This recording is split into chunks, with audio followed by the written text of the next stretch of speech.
Hi, this is Don Campbell, and thanks for watching this Expand to Web screencast. Today I'd like to show you how to add a widget to the sidebar in your WordPress theme. It's really easy to do. Let's take a look here. I've got a WordPress theme for small business owners. This is my theme that's available on my website, designed specifically for small business owners. And over here on the right hand side you see a widget. And this is basically the default widget that comes with the theme. And if you don't have any widgets defined in WordPress, then most themes will display a default widget that they've added or no widget at all. In this case, it always shows this one and with some instructions on adding your own widget. Now, to change the widget, we're going to do that from the WordPress admin panel. So let's go ahead and add an email newsletter opt-in form to the sidebar. So I'm going to go to WordPress and log into my dashboard to the admin screen. Then we go down here to the appearance section and click on widgets. What you're going to see now is a list of all the different widgets that you can add to your blog. And over on the right hand side, you'll be able to select the sidebar. In this case, there's only one sidebar.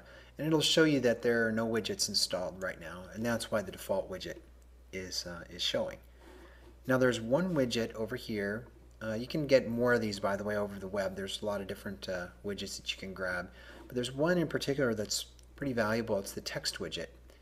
And we're going to use that one because you can put anything you want in this widget. And in this case, we get to enter a title and some text for this widget. So what we're going to do is call this our newsletter sign up form. We'll say sign up for our newsletter. And for this, we're going to go get our form code. This is the opt-in code that your newsletter service will give you if you have one of these. In my case, I use Aweber. So I'm going to switch over to that and go grab the code for the form. So now Aweber is a service that allows you to collect emails for people, and it uses a double opt-in process so that they're all legitimate and people know what they're doing when they sign up for your newsletter, and it verifies them. And I've got a list set up called the Small Biz Sign Up Form just for this demo. And one of the things you can do is go in, click on this link and get the HTML. Now, there's two options up here. One is the JavaScript snippet and the other is the raw HTML version.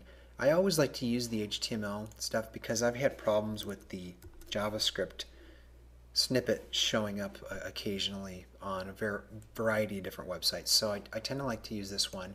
So I've grabbed that code and I'm going to go back over here and just paste it into the widget. Now, this form will collect the name and the email address to sign people up for the list. I'm just going to adjust the size of the fields a little bit, and you'll see what I mean in a second. I'm going to hit done, and then I'll say save changes. Now WordPress is going to tell me up here that the changes were saved, and if I go back to the website and refresh it, you'll see I now have a newsletter sign up form. And what I did is I just adjusted the length of these fields from 20 characters down to 15 just so that they fit a little more nicely into the sidebar. Now that's all there is to adding the widget. But with a newsletter sign up form, typically you've got to define a couple of pages. And one is the page that it's going to take people to after they enter the data into your form. And the other is the final confirmation page once they've gone to their email and clicked on the confirmation link. So I've set up a couple of pages in WordPress for these purposes. So I've set up a thank you page with just some basic text that says, thank you for your interest in our tips and tricks newsletter. An email is on the way to your inbox. Please, check it and click the email to confirm. Now once they get the email and they click on that link, it takes them to this final confirmation page. And this is a process that almost all double opt-in newsletters follow to make sure that people understand that they're signed up for the newsletter and they're not going to get spammed. And so all the good services provide this. So let's go ahead and give it a try. I'm going to go back to the home page and I'll go in and type in some extra email address here.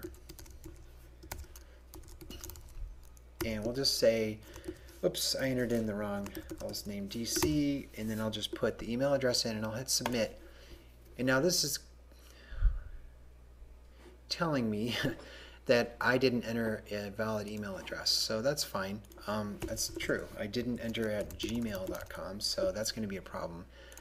Go ahead and hit submit again with a real email address this time. and you're going to see it's going to take me to the thank you page.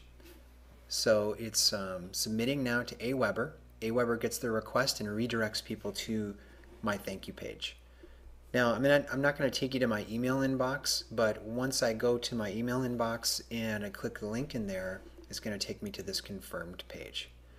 And that's it. So now we have the whole process done. Now, the only thing that we need to do to finish this is we really don't want this thank you and the confirmed on my navigation menu. So the Small Biz WordPress theme has a custom options panel here. If you go back under the appearance section to the Small Biz options, then you're going to get the ability to modify all kinds of things about this theme, including the the styles and the business name and all that stuff.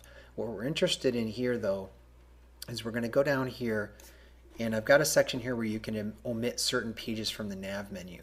In this case, we want to omit the thank you and the confirmed pages, and we've already omitted the blog page. Just mark all those so that those aren't included in the nav, and click Save Changes. Then when I go back to the site, those don't show up. We don't really want people to go to that page unless they're actually signing up for the newsletter. So that's it. That's all there is to it. Try it out and give me a comment in the comment section, or contact me if you have any problems or questions. Okay, thanks.